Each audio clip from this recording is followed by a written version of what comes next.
Hi అండి. Welcome to Satya's world. అందరికీ నమస్తే. ఎలా ఉన్నారు అందరూ? మా వీడియోస్ నచ్చుతున్నాయా? నచ్చితే కనుక లైక్ చేసి షేర్ చేయండి, సబ్స్క్రైబ్ చేసుకోండి. ఇవాళ మా ఇంట్లో స్పెషల్ మా అమ్మ చేసే వంట అండి. మా అమ్మగారు చేస్తారు. కాకరకాయ పొట్లాలండి. కాకరకాయలు కోసుకుని చింతపండు నానబెట్టాలి. తర్వాత కాకరకాయలు పెద్దవైతే 2 ముక్కలు చేయండి, చిన్నవైతే ముచ్చుకులు తీస్తే సరిపోతుంది. తర్వాత చింతపండు నీళ్ళు కాకరకాయ ముక్కల్లో వేయాలండి. వేసిన తర్వాత స్టవ్ ఆన్ చేసి కాకరకాయ ముక్కలు ఉన్న గిన్నెని పొయ్యి మీద పెట్టుకోవాలి. తర్వాత కాస్త ఉడకనివ్వాలి.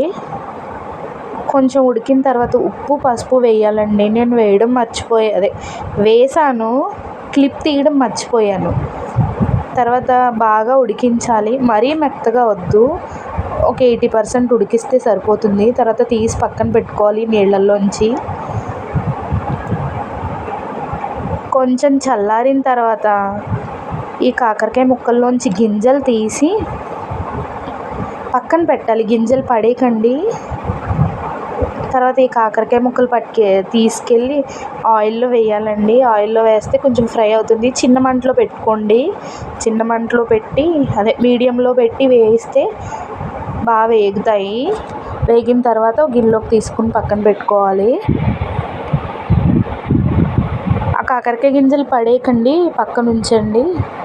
తర్వాత కడాయి పెట్టి ఆయిల్ వేయాలి. వేసిన తర్వాత మినపప్పు వేయాలండి.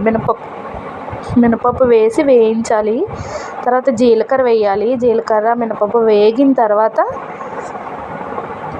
బాగా వేయించాలండి.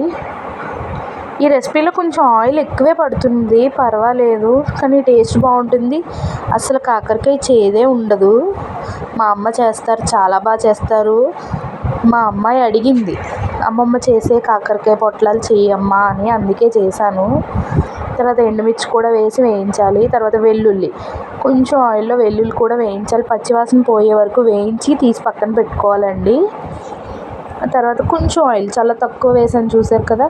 అందులోనే ఉల్లిపాయ ముక్కలు కూడా వేసి చీలికలుగా కట్ చేసుకుని వేయాలి. అవి కూడా పచ్చివాసన పోయే వరకు వేయించాలి. తర్వాత ఎండుమిర్చి జీలకర్ర మినపప్పు వేయించాం కదా, అది పొడిలా ఆడాలి. కొంచెం పొడి అయిన తర్వాత వెల్లుల్లి ఉల్లిపాయ ముక్కలు వేయించాం కదండి, అవి కూడా వేసి మిక్సీ ఆడాలి. ఆడిన తర్వాత అది పేస్ట్లా అయింది చూసారా, ముద్దలాగా. అది పట్టుకెళ్ళి కొంచెం నూనెలో వేయించాలి. దగ్గరుండి వేయించండి, మినపప్పు కదా అడుగు అంటుతుంది. దగ్గరుండి వేయించుకుని ఇలా సపరేట్ అయ్యే వరకు వేయించండి. కలర్ మారింది చూసారు కదా, బాగుంటుంది. కొద్దిగా ఆయిల్ వేసిన తర్వాత ఈ కాకరకాయ గింజలు ఉన్నాయి కదా, అవి కూడా వేసి వేయించండి. వేయించి అందులో కొద్దిగా కారం వేసి పక్కన పెట్టుకోవడమే, బాగుంటుంది. తర్వాత కాకరకాయ ముక్కల్లోని ఈ ముద్దను పెట్టుకోవాలి. అంతే, కాకరకాయ పొట్లాలు రెడీ.